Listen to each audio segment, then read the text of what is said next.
ನೀವೇನಾದರೂ ನನ್ನ ಥರನಾ? ಅಂದರೆ ಹೇರಿಗೆ ಆಯಿಲ್ ಅಪ್ಲೈ ಮಾಡಬೇಕು, ಆದರೆ ಅಪ್ಲೈ ಮಾಡಿದ್ದು ಮಾತ್ರ ಗೊತ್ತಾಗಬಾರ್ದು. ಅದು ಹೇಗಂತ ಯೋಚನೆ ಮಾಡ್ತಾ ಇದ್ದೀರಾ? ಅಂದರೆ ಹೇರಿಗೆ ನಾವು ಆಯಿಲ್ ಹಾಕಿದ್ರೂ ತುಂಬ ಅಂಟೆಂಟಾಗಿರಬಾರ್ದು, ಮುಖದ ತುಂಬ ಹಣೆ ತುಂಬ ಆಯಿಲ್ ಸೋರಬಾರ್ದು. ಹಾಗೆ ಹೇರ್ ಆಯಿಲ್ ಮಾಡ್ಕೋಬೇಕು ಅಂತ ಹೇಳಿದರೆ ಹೇಗೆ ಅಂತ ಯೋಚನೆ ಮಾಡ್ತಾ ಇದ್ದೀರಾ? ತುಂಬ ಸಿಂಪಲ್ ರೀ. ಅದಕ್ಕೂ ಸೊಲ್ಯೂಷನ್ನ ನಾನು ಮೀಶೋದಿಂದ ತಂದಿದ್ದೇನೆ. ಅದು ಹೇಗೆ ಅಂತ ನೋಡ್ತಾ ಇದ್ದೀರಾ? ಈ ಬ್ಯೂಟಿಫುಲ್ ಪ್ರಾಡಕ್ಟಿಂದ.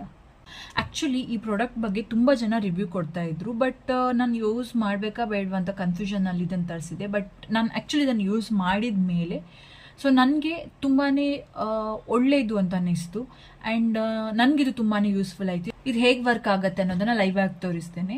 ಸೊ ನೀವು ರೆಗ್ಯುಲರ್ ಆಗಿ ಯೂಸ್ ಮಾಡುವಂಥ ಹೇರ್ ಆಯಿಲ್ನ ಯೂಸ್ ಮಾಡ್ಕೋಬೋದು. ಸೊ ನಾನು ನನ್ನ ಮನೆಯಲ್ಲೇ ನಾನೇ ಪ್ರಿಪೇರ್ ಮಾಡ್ಕೊಳ್ತೇನೆ ಈ ಹೇರ್ ಆಯಿಲ್ನ. ಸೊ ಇದು ಆಲ್ಮೋಸ್ಟ್ ಖಾಲಿ ಆಗ್ತಾ ಬಂದಿದೆ, ಬಿಕಾಸ್ ತುಂಬ ಸಲ ನಾನು ಯೂಸ್ ಮಾಡಿದ್ದೇನೆ.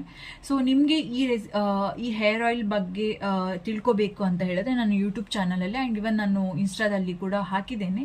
ಸೊ ಆ ರೀಲ್ನ ಚೆಕ್ ಮಾಡಿ. ಆ್ಯಂಡ್ ಇದನ್ನು ಮೇಲೆ ಟಾಪ್ ಎಂಡ್ ಇತ್ತಲ್ವ, ಅದರಿಂದ ಪೋರ್ ಮಾಡ್ಕೋಬೇಕು. ಸೊ ಇದನ್ನು ಅಪ್ ಟು 6 ml ವರ್ಗು ನಾವು ಈ ಬಾಟ್ಲಲ್ಲಿ ಸ್ಟೋರ್ ಮಾಡ್ಕೋಬೋದು.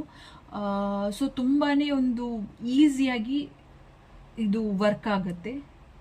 ಸೊ ಇದು ಒಂದ್ಸಲ ಹಾಕಿದ್ಮೇಲೆ ಇದನ್ನು ಕ್ಲೋಸ್ ಮಾಡಿಬಿಡ್ಬೇಕು.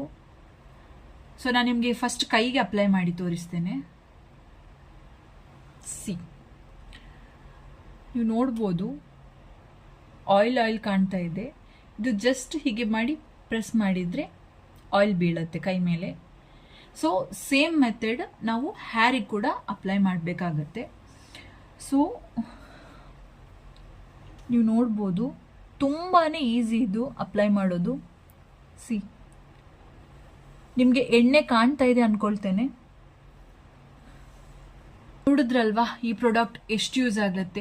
ಇದು ಆ್ಯಕ್ಚುಲಿ ಮೂರ್ತಿ ಚಿಕ್ಕದಾದ್ರೂ ಕೀರ್ತಿ ದೊಡ್ಡದು ಅಂತ ಹೇಳ್ತಾರಲ್ವಾ, ಹಾಗಿರುವಂಥ ಪ್ರಾಡಕ್ಟ್ ಇದು. ನಾನು ಇದನ್ನು ಮೀಶೋದಲ್ಲಿ ಜಸ್ಟ್ ಫಾರ್ 123 ರೂಪೀಸಿಗೆ ಪರ್ಚೇಸ್ ಮಾಡಿದೆ. ಆ್ಯಂಡ್ ತುಂಬಾ ನನಗೆ ಯೂಸ್ಫುಲ್ ಆಯಿತು ಈ ಪ್ರಾಡಕ್ಟ್. ಸೊ ನಿಮಗೂ ಈ ಪ್ರಾಡಕ್ಟ್ ಇಷ್ಟ ಆಗಿದ್ದರೆ ಲಿಂಕ್ ಅಂತ ಹೇಳಿ ಕಮೆಂಟ್ ಮಾಡಿ ಆ್ಯಂಡ್ ಬೇಗ ಬೇಗ ಪರ್ಚೇಸ್ ಮಾಡಿ. ಆ್ಯಂಡ್ ಇನ್ನೊಂದು ಇಂಥದ್ದೇ ಪ್ರಾಡಕ್ಟ್ ಜೊತೆ ನಾನು ನಿಮ್ಮನ್ನು ಭೇಟಿ ಆಗ್ತೇನೆ. ಅಲ್ಲಿವರೆಗೂ ಟೇಕ್ ಕೇರ್ ಆ್ಯಂಡ್ ಬಾಯ್.